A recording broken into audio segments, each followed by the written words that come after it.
Friends, welcome to the fourth lecture in the module 3 where we are focusing on environmental issues and management that arise from drilling operations in oil and gas industries. In this lecture we will focus on atmospheric pollution which arises from the drilling activities that take place or the processing activities that take place offshore and onshore in terms of oil and gas production. This is a lecture given in module 3 in the course of HSC management in offshore and petroleum engineering at NPTEL IIT Madras. Air pollution is one of a very serious concern, whether it is related to the process industry which comes from offshore or onshore or any chemical process industries. We are all aware that air pollution is a very important constraint which is bothering environmentalists all over the world. Friends, pollutants that arise from offshore drilling have become a major concern of environmental impact because they result in various serious activities like greenhouse effect, acid rain, smog, etc. Now a question comes, whatever pollution has been caused by the drilling, flare activities in offshore, how are they actually transported, how the society or the neighboring area in the process industry is affected. So let us talk about transport of air pollution. Transport of air pollution mainly follows three laws. One is the mass transfer law, the second one is the momentum transfer law, the third one is the heat transfer law. Mass transfer law adopts pollutants having a mass, and various analytical models are available in the literature which uses this mass of pollution or pollutants to compute the transport distance in terms of height and horizontal distance. The momentum transfer model depends on movement of pollutants. It follows advection flow. Windrose diagram is very useful in this specific case of calculating the transport of air pollution when you talk about momentum transfer method. The third method available is a heat transfer method which depends upon the lapse rate. The lapse rate is nothing but the change of temperature with respect to increase in height. So it discusses the vertical transport and shows that the vertical transport of air pollution is convective and results in causing what we call heat island. If you look at the figure which is shown in this slide now, this figure shows the stability of air pollution in terms of its height, temperature and pressure. Now if you look at the x axis where temperature is plotted and look at both the y axis where one height is plotted and the other way pressure is plotted, you can see that for a larger temperature, for a lesser height in vertical distance, the transport of air pollution becomes unstable. As the temperature decreases and the height increases, it is remaining stable for a specific height, what we call the maximum mixing depth. Now as the temperature further increases and the height increases, you will see that they become neutral. So from an unstable layer of height, it gets into a neutral layer which crosses the stable layer. So it is a function of temperature where as the temperature increases, most of the area for a lower height is unstable, but for a higher heights for lower temperature it is either stable or becoming neutral. Same story with that of the pressure as well. So stability is essentially affected by the adiabatic lapse rate of the air pollutant and the environmental lapse rate. This shows a complex behavior. Therefore the stability class of height distribution or the maximum mixing depth value lies in between the unstable and the neutral layer. Now the fundamental question comes in mind is, what is dispersion modeling? Dispersion modeling is a technique which describes the relationship between emission, concentration and deposition of the pollutants. It gives of course a complete analysis of the emission sources which lead to the concentration depositions. One can ask a question, why dispersion modeling is required for studying air pollution models. It is required because if you want to predict the ambient air concentration, which resulted from an emission source, then one is interested in looking at the dispersion models. It is required to plan and execute air pollution control program, which includes the cost effectiveness of the proposed programs.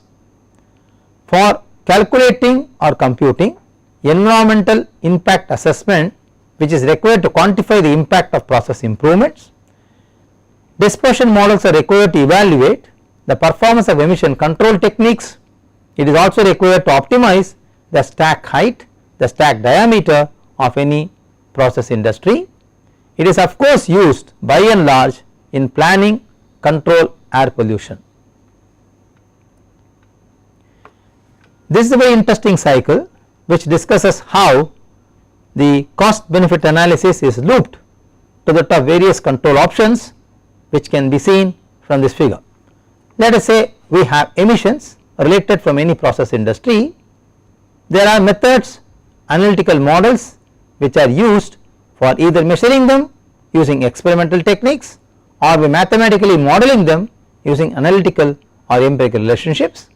They all result on how do we compute what is called exposure versus dosage assessment, and we can see from this plot very simple that as the dose keeps on increasing, the adverse effect of response on the humankind or mankind is always on the exponential height.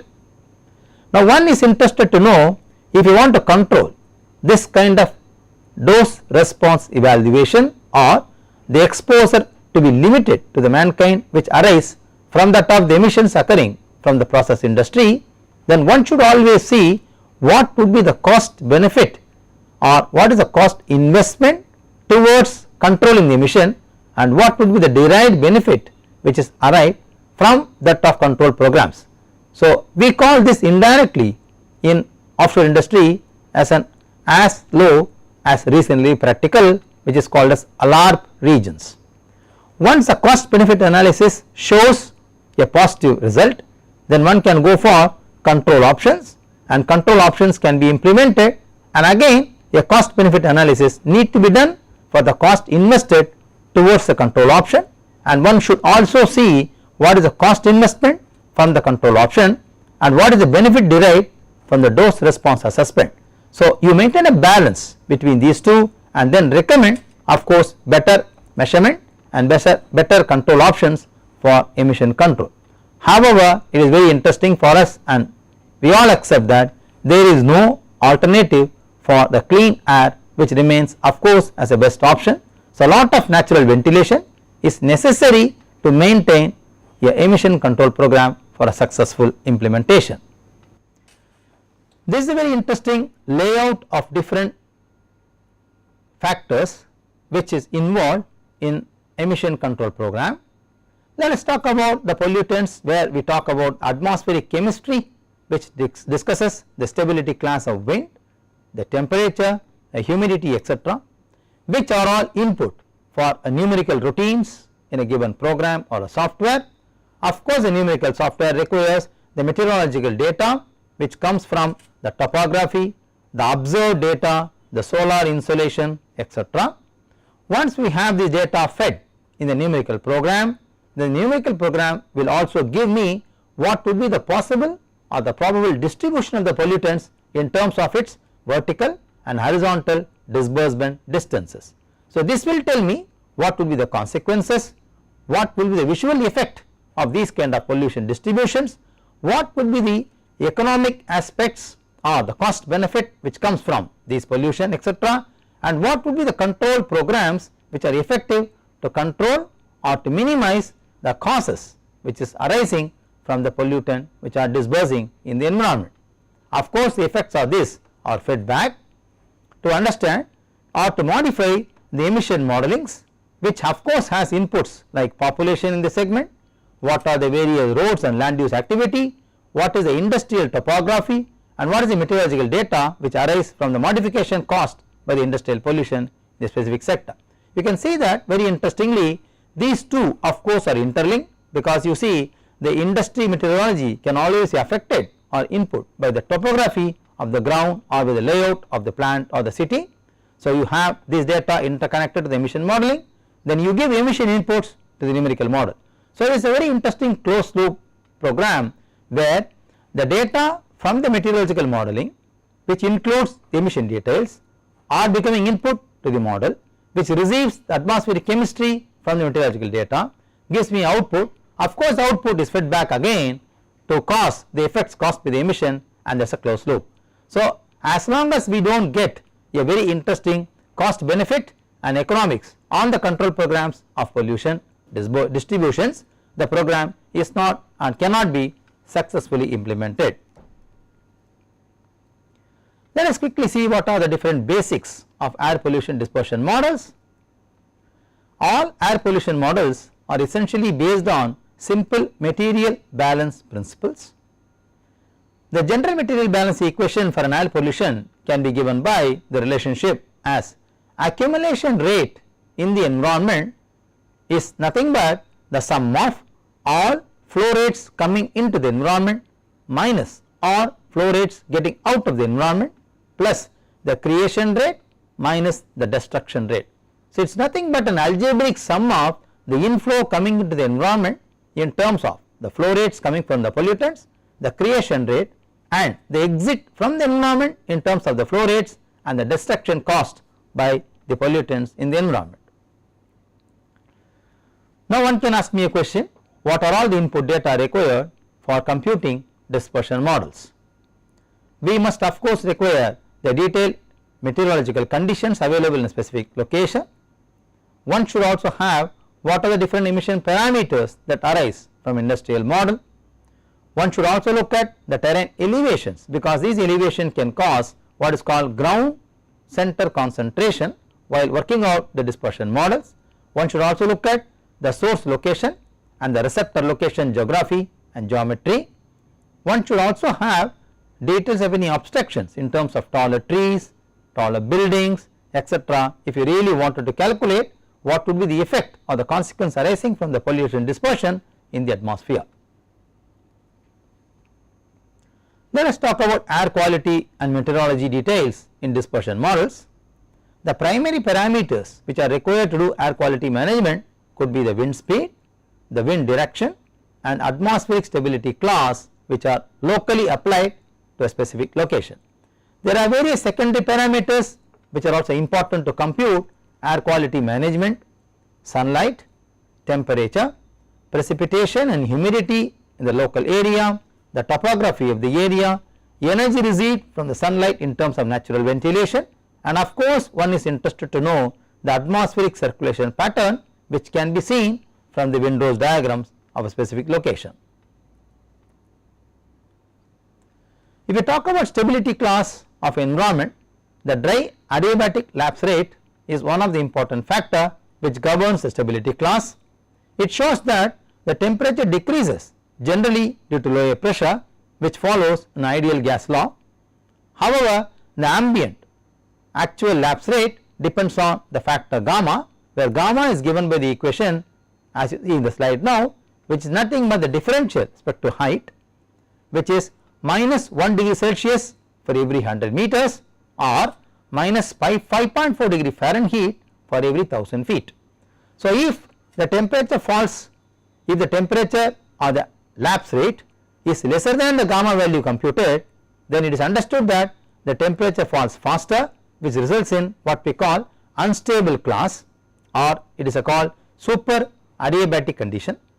If that adiabatic lapse rate is more than gamma computed from this equation, then one can infer that the temperature falls slower, or it addresses a stable class which is called sub-adiabatic condition.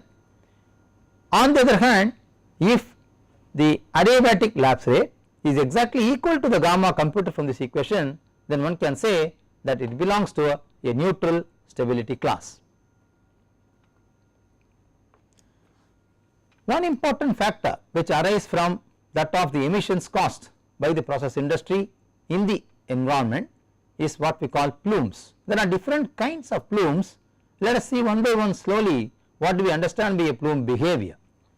The foremost plume which comes from a stack of a processing industry, which is a refinery industry, can be what we call as a lofting plume. Lofting plume causes severe impacts at the ground level. pollutants actually go up into the environment. They are created when the atmospheric conditions are unstable above the plume and stable below the plume. The second effect caused by the plume is called the coning plume. The coning effect is very interesting to understand. The plume spreads equally both in horizontal and vertical direction. As it propagates downstream, it forms a cone, as you see in the photograph and the numerical model on the screen now. The horizontal dispersion is actually happening at right angle to the wind direction, which is due to the turbulence and diffusion. It occurs at the same rate as that of the vertical dispersion. It is not affected by the stability in the atmosphere at all. The third effect, what we call, is a looping plume. In an unstable air, the plume will whip up and down as the atmosphere mixes around. When the air parcel goes up, naturally there must be an air coming down to maintain continuity, and the plume follows these air currents. You can see here the plume which is coming from the stack follows an up and down movement. This is what we call as looping plume. This is called as a looping plume. The vertical dispersion arising from this plume is very high. It has a high probability of more concentration at the ground level close to the stack. You can see here very interestingly a looping plume model which comes out from a stack of an industry. The next type of plume behavior is identified as fanning behavior in the literature. Fanning occurs when the wind speed is very high in a specific locality. Generally, fanning occurs during the night time. It results in a very high horizontal dispersion of the pollutant in the air. The vertical dispersion, of course, is suppressed by the stable atmosphere, so the pollution does not spread towards the ground. This results in a very low pollution concentration at the ground. The next effect which comes from the air pollution arising from the stack of a process industry is what we call fumigation. It is the most dangerous plume. The contaminants are all coming down to the ground level directly, as you see in this photograph. They are created when the atmospheric conditions are inversion stable above the plume and unstable below the plume. This happens most often after the daylight sun has warmed up the atmosphere, which turns a nighttime fanning plume into fumigation. There is something called a trapping plume which is seen in the atmosphere. Trapping occurs when inversion occurs both below and above the stack height. The diffusion of pollutant is restricted to the layer between the two stable regions in a given system. So, something called a neutral plume which tends to rise vertically until it reaches air density similar to that of a plume itself. It is often converted to a coning plume if the wind velocity is greater than 10 meter per second. It also occurs when cloud covers blocks the solar radiation. One is interested to know in this air pollution model what is called MMD, which stands for maximum mixing depth. The dispersion of pollutants in lower atmosphere is generally aided by convective and turbulent mixture. The vertical extent of this mixing depends on the environmental lapse rate, which is also affected by topographical features in a given location. The depth of convective mixing layer in which vertical movement of pollutant is possible is what we call as maximum mixing depth. I will give you in the next slide how to compute this particular distance or the depth. Maximum mixing depth is also called as maximum mixing height. It is obtained by projecting the dry adiabatic lapse rate line to that of the point of intersection with atmospheric temperature profile. These profiles are usually measured at night or early in the morning. An air parcel at a temperature warmer than the existing ground level temperature rises and then subsequently cools according to the adiabatic lapse rate. The level where its temperature becomes equal exactly to the surrounding air gives me the maximum mixing depth value. A typical value of maximum mixing depth in the literature is about 1500 meters or slightly lesser than this. The mixing depth in a typical environment looks like this. A mixing depth actually is a function of temperature. height and wind speed. Now one is interested to know what would be the influence of temperature on the maximum mixing depth in terms of height and in terms of mixing in the wind speed in meter per second.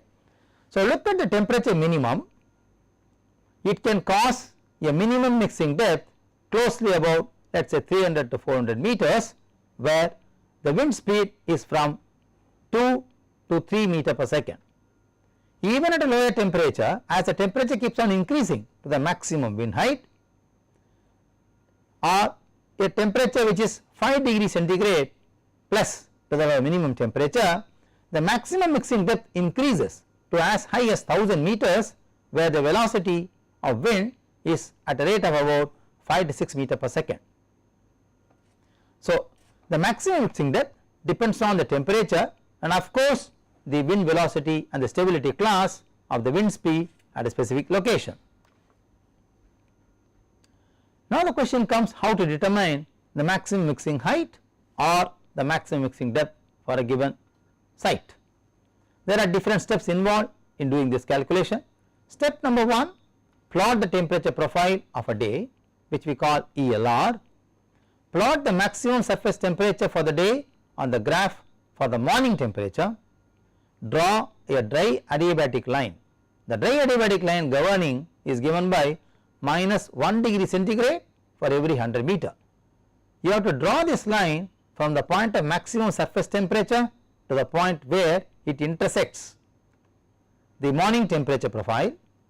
Read the corresponding height above the ground at a point of intersection obtained in step number 2, and that will give me the maximum mixing height for the specific day. The temperature inversion is another serious problem, which is actually a different philosophy in terms of air pollution. Temperature inversion occurs when the layer of warmer air covers the colder air at the ground level. It forms when the ground level air is kept colder by the colder ground. When warm air mass enters the area and covers the cold air content, inversion acts like a lid over a cold ground level air. Look at this figure where in a normal situation generally hot air rises and the cool air is trapped between the coldest possible air and the hot air, and we all know as hot air rises gets colder, it is a normal situation. Whereas when the temperature inversion occurs, you will see that the cold air gets recirculated and the inversion layer or the warmer layer is trapped between the two colder layers. Therefore it does not escape through this, it is trapped, and this is what we call as temperature inversion.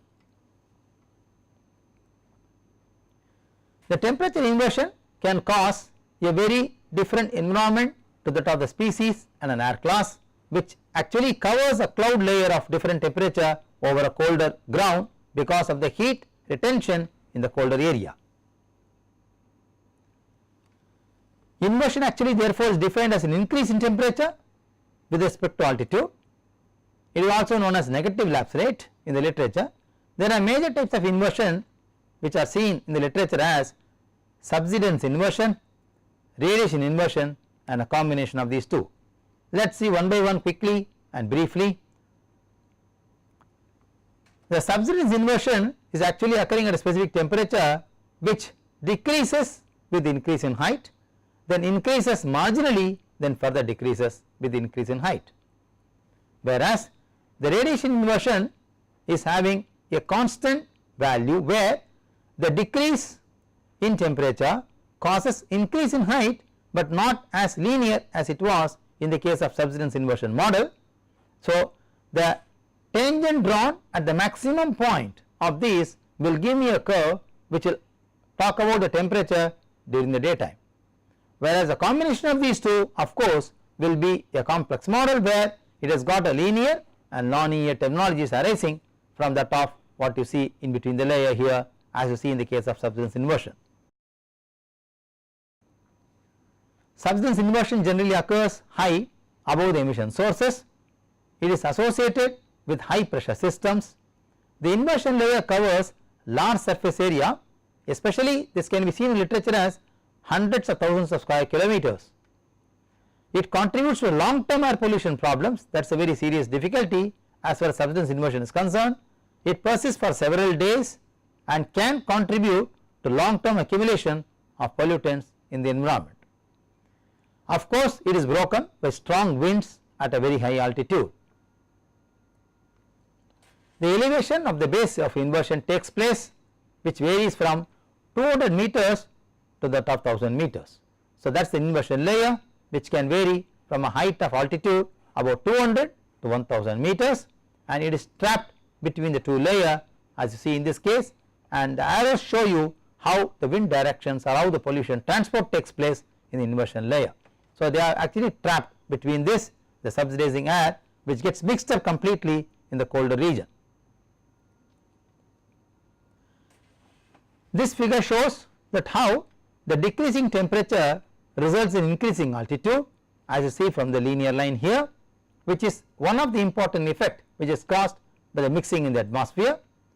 If the mixing can be blocked during inversion layer, you see this is where actually the decreasing temperature with the increasing altitude get trapped, and that becomes an inversion layer. So, the warmer air is located here, whereas this becomes a colder one, and there is a cycle happening in this inversion layer, which is actually called as a mixing blocked pollution trap beneath the inversion, and this is where the pollution cannot be escaped out and it does not depend or result in vertical dispersion. Now, the radiation emissions caused by the air pollution. When the surface layers of the atmosphere during the day receives heat by conduction, convection and radiation from the earth's surface and are warm, radiation inversions occur in the environment. This results in temperature profile in the lower atmosphere, which is represented by a negative lapse rate. These types of inversions are intensified in river valleys in general. It causes pollutants to be trapped between the inversion layers, as we saw in the last slide. So, you can see here in the river valleys, it is very interesting that these pollutions actually trap, they do not get escaped, and they cause serious damage to the environment as well as to the mankind because of the effects caused by this pollution in terms of its contamination. This is a very interesting model which I already discussed, and this is a clear photograph which shows how this pollution is actually trapped between the segments in a 3-dimensional view in a valley. If you look at increase in temperature with respect to height, you can always see that there is a warmth required or located in the closer segment in this. As it goes up, it becomes cool, and the temperature profile shows that there is a decrease in temperature as it keeps on increasing the height. Whereas in case of inversion, it happens the other way, where the temperature increases as you increase the height, and then it decreases as height is increased. So, there is an inversion layer which happens, which actually traps the pollution without allowing it further dispersing in the atmosphere, and this is the effect which we call as clouding effect, which causes lot of serious contaminations to the air pollution near the stacks of the process industry. If you look at the combination of radiation subsidence inversions which subsequently happen in many cases, it is possible for subsidence and radiation inversions to appear in the atmosphere simultaneously. The joint occurrence of these two types of inversion actually leads to a special phenomena called trapping of the plume. One can also look at the unified dispersion model, which can characterize this kind of dispersion releases in the atmosphere. It is used for consequence and risk studies. For two-phase pressurized release, it calculates dispersion downward direction. It calculates what is called touching down point in a given plume. It is applicable to toxic and flammable release models in the atmospheric pollution studies. After the touchdown point is reached in the ground, it assumes a uniform surface roughness. If you look at the models, it includes possible plume liftoff, where a grounded cloud becomes buoyant and further rises into the atmosphere. It assumes constant ambient condition with ambient wind speed, pressure and temperature being a function of the height. So, if you look at the continuous release, which is called a steady state release of plume in the atmosphere. So, this is what we call as an altitude height of the cloud, Z cloud, and the angle zeta from a point of theta from the X cloud is what we call as an elevated plume. So, initially the plume is elevated at a specific point, then the plume settles down, and the point where the plume touches the ground is what we call the touching down point. There is always a probability that the touching down point may be at one location where x can be computed, and depending upon the plume diameter and density, you will see that it can be either a circular cross section where ry and rz, ry is measured in this axis and z is measured in this axis, can be equal, forming a circular plume. Can be also a truncated cross section where ry is larger than the rz, or can become semi elliptical where ry is significantly larger than rz, as seen in this case.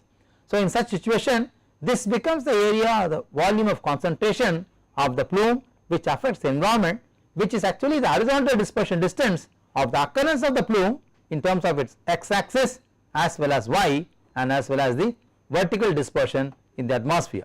We call this kind of model as continuous release model or steady state model. One can also look at the instantaneous release of the model. Let us say I have a plume at a specific location z cloud, which is indicated here, which is released instantaneously, and this can be a plume which can travel along the x axis, of course along the y, and of course along the z axis. But unfortunately, as it keeps on travelling x, you will see that the touchdown point is reached and then it picks off and it further travels in the horizontal ground level dispersion. In such cases, the distribution of this plume towards the ground level touch point becomes either truncated or semi ellipsoid, unlike in case of ellipse or circular in the earlier case of steady state release. Therefore, the Cartesian coordinates of x, y, z of this kind of plume distribution or dispersion along x, y and z axis represents the downward, the crosswind and the vertical directions respectively. X is equal to 0 corresponds to release of the plume, y equals 0 corresponds to plume center line, and z equals 0 corresponds to the ground level in all these figures what I showed you in the last couple of slides. The cloud coordinate therefore are given by s and zeta, where s is the arc length measured along the plume center with s is equal to 0 corresponding to the point of release of this plume from the point of release from the ground. In case of steady state dispersion, the coordinate zeta indicates the direction of perpendicularity to the plume center line. The angle between the plume center line and the horizontal is denoted by theta, which is also called as theta s in literature. The vertical plume height above the ground is indicated by z cloud, which is now given by a simple relationship that z cloud plus zeta cos theta will give me the z by any relation of the plume from the height in the vertical axis. For instantaneous release models, the coordinate zeta indicates the vertical distance above the plume center line and it is perpendicular to the y direction. The angle between the plume center line and the horizontal is denoted as theta, and the vertical plume height above the ground is given by z cloud, and therefore z in this case is given by a simple relation where z is given by z cloud plus zeta. When we talk about the discharge data which is arising from the plume dispersion along x, y and z axis respectively, the pressurized release of pollutant in the atmosphere is specifically occurring at a specific location at x, y, s, all the three set to 0.